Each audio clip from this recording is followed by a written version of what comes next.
There comes a moment, quiet, unmistakable, when you realize the fiercest battles are fought not in the world but inside the mind's own hush.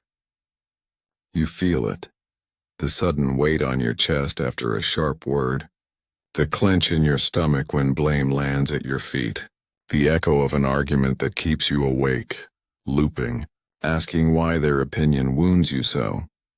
Toxic voices appear everywhere, colleagues who spin gossip into small talk, relatives who gift backhanded compliments, strangers who bristle with opinion in the coffee queue.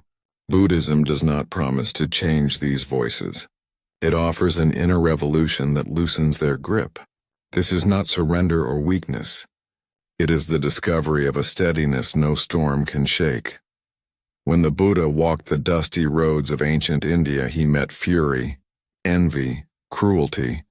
He answered neither with flight nor with fire, but with a clarity that dissolved conflict at its root. You can do the same. The very people who disturb your peace can become your teachers.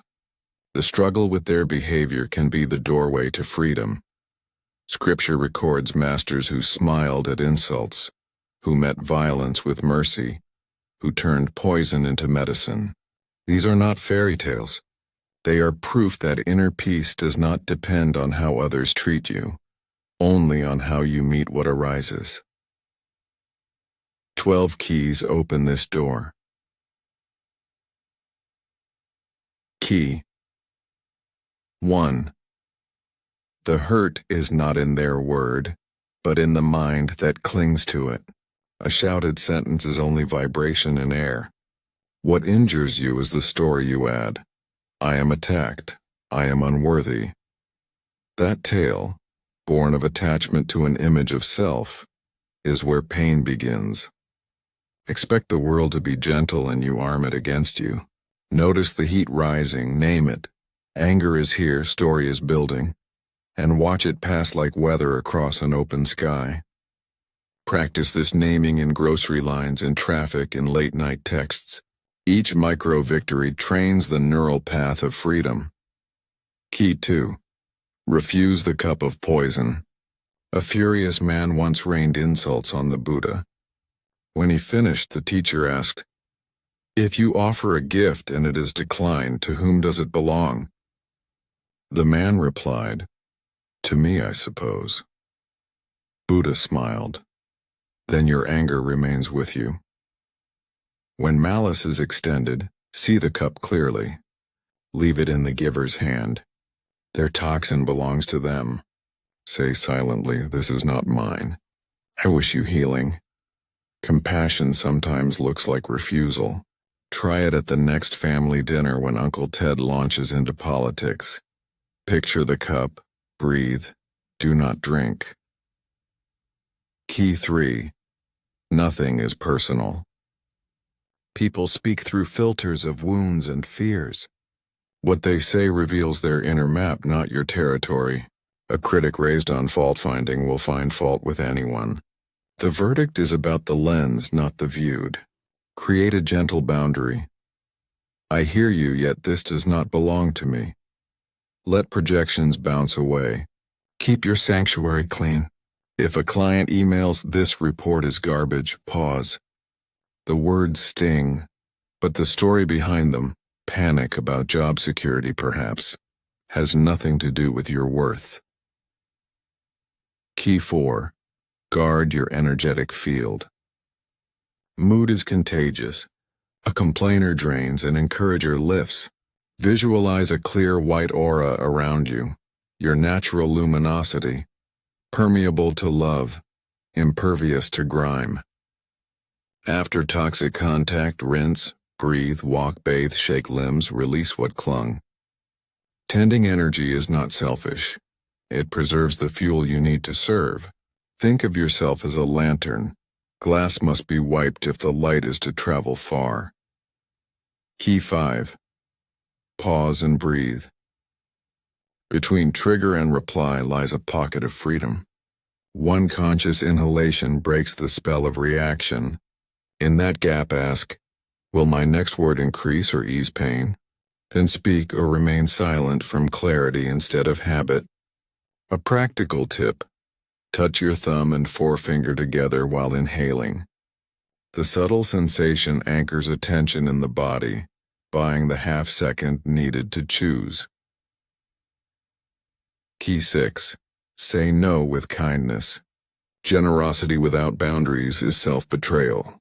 A calm refusal, "I need to honor my limits so I must decline," protects both giver and receiver from resentment. True compassion includes you. Write the script on a card if necessary. "Thank you for thinking of me. My plate is full right now, so I'll pass." Practice aloud until the tongue finds the shape without trembling. Key 7. Be active, not permissive. Tolerance that enables harm is fear disguised as virtue. If someone's behavior wounds you, the loving response may be a firm line. "I see your pain and this conduct will not continue here." Sometimes the greatest help is letting consequences teach. A manager who repeatedly shouts at staff may need the boundary of a formal complaint more than another patient's lecture. Key 8. Relinquish the project of changing minds. Each soul ripens in its own season. You cannot hurry the sun. Offer what light you can, then detach from the harvest. Redirect the energy you once spent pushing, pulling, convincing into polishing your own mirror. Paradoxically, when you stop trying to fix, people often shift on their own. Consider the friend who finally enters therapy only after you stop nagging and start modeling calm consistency. Key 9. Abide as the witness. You are the sky, not the clouds. Thoughts, feelings, barbs, and praises drift through. None define the vastness that beholds them. Meditation trains this noticing. From steady witnessing, response arises without the smoke of reactivity. A 3-minute daily practice suffices. Sit, label sensations, warmth, itch, tight, then return to breath. Over months, the labels appear spontaneously in daily life, creating a buffer between stimulus and reply. Key 10. Stop explaining your calm. The world may demand justifications for your boundaries, your silence, your refusal to duel. Offer none. "This is what feels true for me" is complete. Validation from those who profit from your imbalance is worthless. Let your quiet authority speak. It is louder than debate. If pressed, repeat the sentence like a broken record. Eventually, the interrogator tires and walks away. A small victory for both parties. Key 11. Pick the battles that matter. Not every hook deserves a bite. Ask, do I want to be right or do I want to be serene? Flow around stones like water. Save strength for the crossings that serve life. Peace kept is victory won. Write the question on a sticky note near your desk. Glance at it before replying to that inflammatory email. Key 12. Use absence as medicine. When proximity breeds harm, stepping back is not cruelty. It is surgery. The lotus needs mud to grow, yet blooms above it. Honor the mud, then rise. Distance, temporary or lasting, can grant both parties the mirror they require. Withdrawal offered cleanly without revenge is sometimes the final gift you can give. A seasonal detox from a draining friend can resurrect the relationship later on healthier terms. These keys are not one-time turns. They are daily, hourly, moment-to-moment choices. You will forget, flare, contract, explain, fight, flee. Begin again. Every return is the path. Celebrate the tiny rebounds. The pause you managed yesterday, the walk that cleared the residue, the polite exit from gossip. Each is a brick in the invisible fortress of your peace. Difficult people are not enemies. They are unwitting coaches pointing to where you still clutch, still plead, still abandon yourself. Each encounter is rehearsal for freedom. Meet it with awareness, with humor, with the unspoken vow, "I will not trade my serenity for your chaos." Your peace is not selfish. It is the quiet engine that powers every genuine service. Guard it fiercely, cultivate it gently. Let it shine outward like dawn that no hand can dim. In doing so, you become living proof that liberty is possible here and now. Not when they change, but when you decide to stand in the center of your own life, unshakable, awake, and kind. Carry these keys like seeds in your pocket. Plant them often, water them with attention, and watch the landscape of your days grow spacious, fragrant, unafraid.